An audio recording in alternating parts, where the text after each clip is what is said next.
Welcome to CH225 course on Statistical Data Analysis for Chemists. I am your instructor, Anil Kumar. These are my contact details. This is video 30 in this series. In this video, we will learn about t-distribution. Till now, we have learned about prediction of population mean, when population standard deviation was known. We learned how to calculate the population mean interval, upper bound and lower bound, for a given significance level.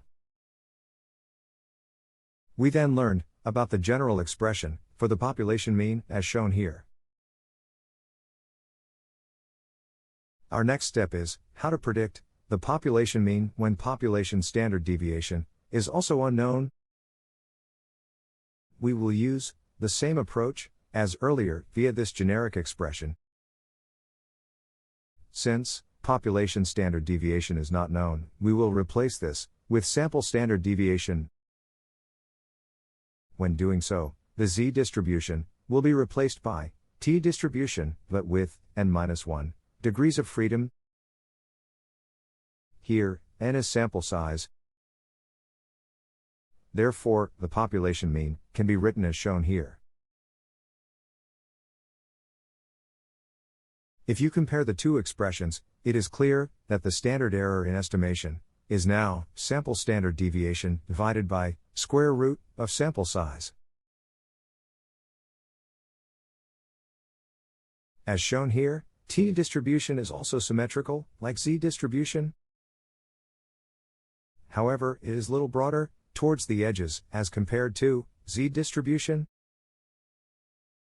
In fact, t-distribution approaches z-distribution as sample size increases.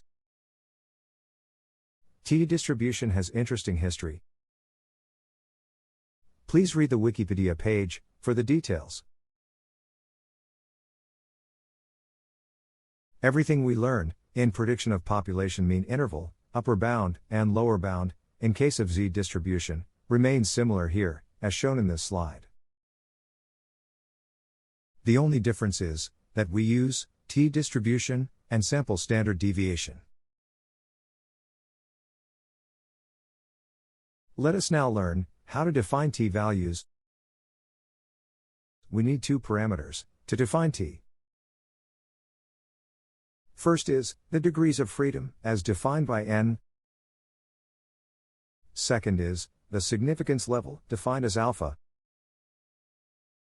The probability expression for t can be written as shown here. The pictorial representation is also shown for clarity. Like z-distribution, we use a table called t-table to read t-values. This table is shown here. We need n and alpha to read the t-values. Let us do one question based on t-distribution. Please read this question and find out what is given, what is asked, and how to proceed to get the answer.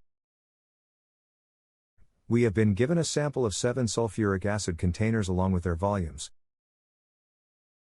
We have to predict the population mean range for a 95% confidence interval. Population standard deviation is also unknown. Therefore, we will use t-distribution.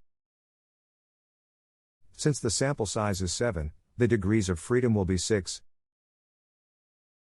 Confidence interval of 95% is equal to 5% significance level, or an alpha value of 0.05.